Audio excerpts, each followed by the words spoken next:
Well, the latest punch in the fight between Apple and Google comes from Google's CEO. Earlier this week, Eric Schmidt was talking trash about Apple's new subscription service. Google launched a competing platform a day later at a cheaper price. Joining us this morning from San Francisco with more of Apple versus Google is Gleacher Co analyst and the Bloomberg best on Apple, Brian Marshall. Brian, great to have you with us.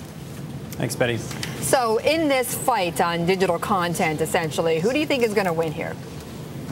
I think hands down Apple's going to win. You know, clearly their product is more expensive at 30% of the revenue cut, but they've got a phenomenal installed base, and Google doesn't really have that. So I do think Apple is sort of in the catbird seat. Brian, it's Sheila here. We've heard basically crickets when it comes to the publishing industry and their response to this. I mean, the only response we've really heard are a couple of people who have been pretty negative about it. I mean, what does the content side have to do with this in terms of Apple winning the race? Well, I think the situation or the issue is really who's going to control the user data. And obviously, subscribers really want to know about who's subscribing to their services. And so, you know, publishers want to have that access to data. And Apple clearly doesn't want to give up too much data. So we've got a situation where, you know, we've got a fight over who's in control. And it'll be interesting to see how this development unfolds for sure. Brian, we've been talking this morning about what happened with the music industry and how iTunes affected what now are the music labels.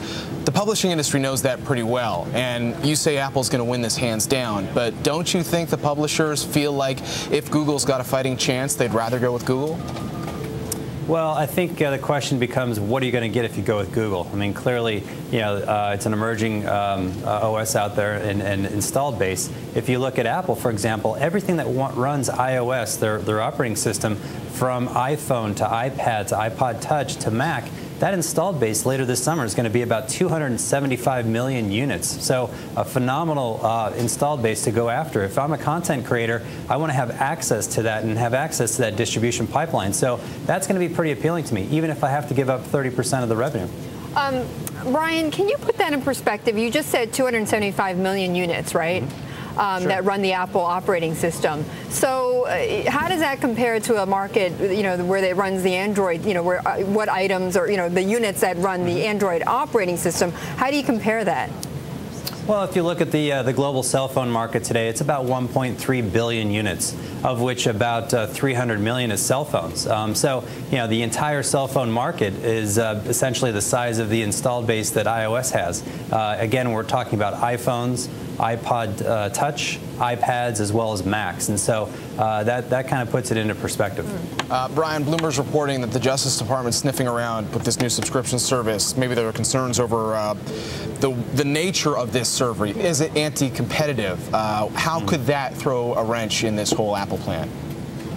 Well, I think clearly when you're Apple and you're out in front and leading everybody, the only place to put a target is on their back. So I think from a regulatory environment, you know, people are always going to be questioning Apple and its competitive practices. At the end of the day, I don't think it's going to be that big of a deal. You know, so I'm not expecting too much fireworks from this.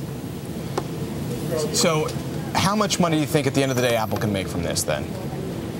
Well, you know, I don't think it's going to be all that material. You know, clearly Apple's going to be a $115 billion company on an annual basis here pretty soon.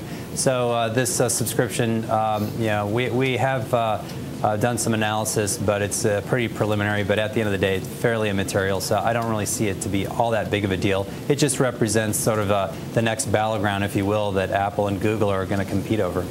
Brian, we're going to leave it there. Brian Marshall, thanks so much. Bloomberg best on Apple and also the Gleacher Co analyst.